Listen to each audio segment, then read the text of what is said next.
बिल्कुल ऐसे, ठीक है, तो आपको हार्ड डिसीजंस लेने पड़ते हैं, हार्ड डिसीजन लेने पड़ते हैं। और इन हार्ड डिसीजंस की जो बरक़ात हैं वो भी हैं। आप देख लीजिए जिन ममालिक के अंदर किसी हद तक भी शरई कानून राइज है, वहाँ पे आप क्राइम रेट देख लें। आपकी फैमिली के लिए बेहतर, आपकी नस्लें जो हैं वो संवर जाएंगी, और कितने इसके हम इम्पैक्ट्स जो हैं वो बयान कर सकते हैं। एक perspective just to wind up मैं और डिस्कस करना चाह रहा था कि मैं समझता हूँ पाकिस्तान के हालात थोड़े से मुख्तलिफ भी हैं।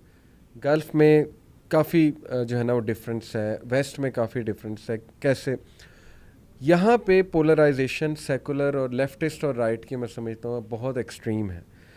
तो क्या आप समझती हैं कि कुछ रिलीजियस लोगों का रवैया भी गलत है? मैं यहाँ पे पर्टिकुलरली ख़वातीन की बात कर रहा हूँ कि लोग ना चिढ़ते हैं हिजाब वाली या निकाब वाली, क्योंकि हमारे बच्चियाँ कुछ इसलिए नहीं करती, वो एग्जांपल्स देखती हैं या कोट करती हैं कि ये देखो ये ऐसी होती हैं, यानी बहुत ज़्यादा सख्त मिजाज और रिजिड, बहुत रिजिड, बिल्कुल भी कॉम्प्रोमाइजिंग नहीं।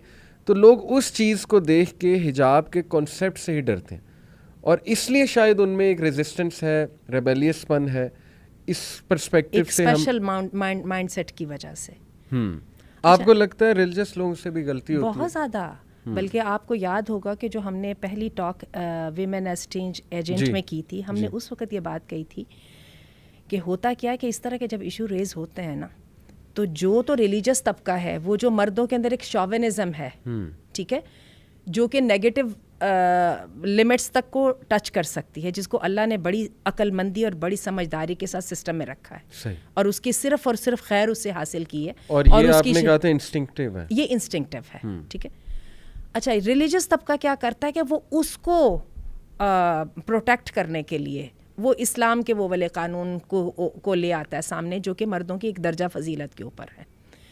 अच्छा, इसके मुकाबले में सेकुलर तबका क्या करता है? उनका असल मकसद इस्लाम को ख़राब करना है, दीन को ख़राब करना है, अल्लाह के साथ अपने ताल्लुक के ऊपर तेशा चलाना है। वो क्या करते हैं कि वो जो इस तरह के हमें जो हमें वाक़यात मिल जाते हैं जो कि हमारी अखलाकियात की ख़राबी की वजह से होते हैं, औरतों के ख़िलाफ़ हो गए, पर्दादार लड़कियों के ख़िलाफ़ हो गए वगैरह, इन वाक़यात को पकड़ के वो कहते हैं कि इसके साथ तेशा चलाओ, अल्लाह के निज़ाम के ऊपर, उससे आज़ाद हो। ये इस तरफ शैतान है और इस तरफ जो है नफ्स के पुजारी हैं। तो ये है, यही वजह है कि मैं बड़े अफसोस के साथ कहूँगी कि कई दफ़ा हमारा जो रिलीजियस तबका होता है वो इन इश्यूज़ को एड्रेस नहीं कर पाता, despite all being impressed and everything. उनकी बड़ी ज़बरदस्त स्पीच और उनके कुरान और हदीस के रेफरेंसेस, और despite all my respect to them, some time it doesn't touch my heart, ठीक है, और दैट हैपन्स विद एवरीवन। और दूसरी तरफ इवन ये जो तबका है, इनका जो है नैरेटिव, ये भी तो मेरे हार्ट को टच नहीं ना करता कि मुझे भी समझ आ रहा है ये मेरे मसाइल को तो हल नहीं कर रहा, ये अपनी कोई और एजेंडा लेके चल रहा है। तो बात ये है कि अगेन फिर मैं दोबारा बात करूँगी डायरेक्टेडनेस के ऊपर आना।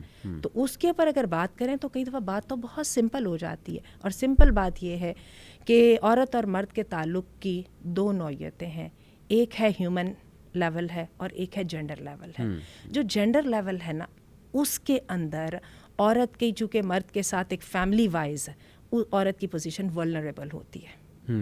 यही वजह है कि औरत को हिजाब के साथ, निकाह के साथ, इतनी ढेर सारी शराइत के साथ बांध के अल्लाह ताला ने एक मर्द को इजाज़त दी है उस औरत के साथ अपना साथ बनाने की। और अल्लाह ताला ने बड़ी अक्लमंदी के साथ वहाँ से पकड़ा है एक मर्द की जो है, जो रॉ एनर्जी थी और जो उसकी डिस्ट्रक्टिव नेचर थी, उसको अल्लाह ने कंट्रोल किया है एक सिस्टम बना के, जिसमें निकाह है, जिसमें वली का होना है, जिसमें हिजाब है वगैरह। अब ये है कि हमारी, और दूसरा लेवल है ह्यूमन लेवल। ह्यूमन लेवल पे औरत और मर्द का कहीं भी कोई मसला नहीं है, वहाँ पे औरत और मर्द इक्वल हैं। मैंने और आपने बिज़नेस करना है, किसी जगह पे ना हिजाब की कोई क्वेश्चन आता है ना कुछ आता है, उसमें तो ये बात आती है कि आंटी आप कितने पैसे डाल रही हैं और मैं कितने पैसे डाल रहा हूँ, और जब प्रॉफिट आ जाता है तो आप कहते हैं 50% मेरा और 50% मेरा। सही। उसमें तो कभी कोई मसला ही नहीं हुआ।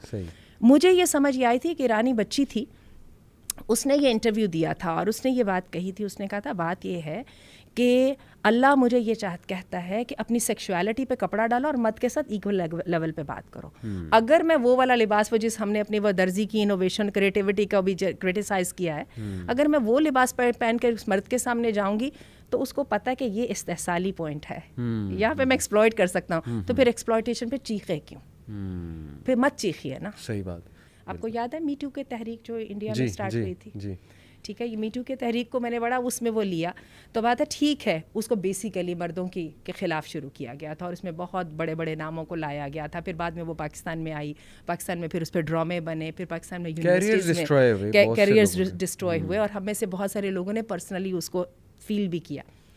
अच्छा, बात तो सही है, तो आप जब वो लेने गई थी, नंबर लेने गई थी, मैं यहाँ पे उस लड़की की बात कर रही हूँ जो उस्ताद से नंबर लेने के लिए, असाइनमेंट के मार्क्स अच्छे लेने के लिए पहुँचती है।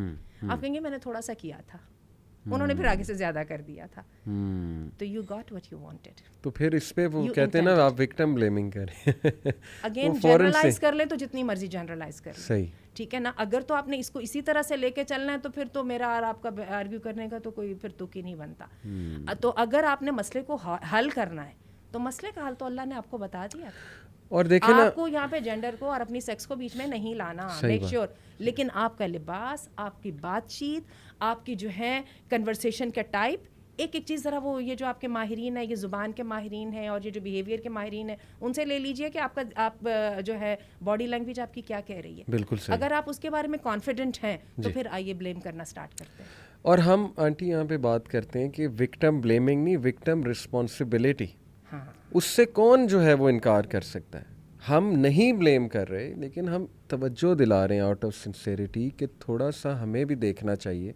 मिसाल के तौर पे मैं पैसे पकड़ के यूँ लहराना शुरू कर दूँ स्ट्रीट में जाके, और उसके बाद जो है वो मेरी चोरी हो जाए, तो मैं उसके बाद देखूँगा तो सही ना कि मेरी तरफ से क्या गलती आई। हाँ, ये अंडरस्टैंडेबल है कि जब किसी के साथ कोई खुदा न खास्ता हादसा हो जाए, अल्लाह न करे रेप हो जाए, तो फ़ौरन से उसको कहना शुरू कर देना कि ये जी आपकी वजह से, वो फिर आई थिंक कि एक बहुत इंसेंसिटिव रवैया है, इंसेंसिटिव बात है। मौका देख के वो खुद ही आप उन्हें मौका दो कि शायद उनके भी जहन में ऐसी कोई बात आए कि क्या गलती। तो ये कुछ ऐसे बयानात आ जाते हैं जो इंसेंसिटिव होते हैं, आई बिलीव वो एक अलग इशू है। अल्लाह की जो हदूद है उसके बारे में अल्लाह ताला कुरान मजीद में कहते हैं इनके करीब ना जाना। जी, ठीक है, तो हम जो बात कर रहे हैं ना वो रेप जैसा इंसिडेंट होने से पहले की बात, पहले की बात है। ठीक है, अल्लाह माफ़ करे जब वो हो जाएगा तो फिर उसमें जिसका जो हिस्सा होगा वो उतना सही उसमें वो होगा। उसमें एक औरत को विक्टिम ब्लेम जितना मर्जी कर ले, उसकी वजह से उस मर्द की सज़ा में कोई कमी नहीं होगी। बिल्कुल सही, ठीक है, हम उससे पहले की बात कर रहे हैं। बिल्कुल सही। तो वो जो पहला है हिजाब उसी के लिए है ना।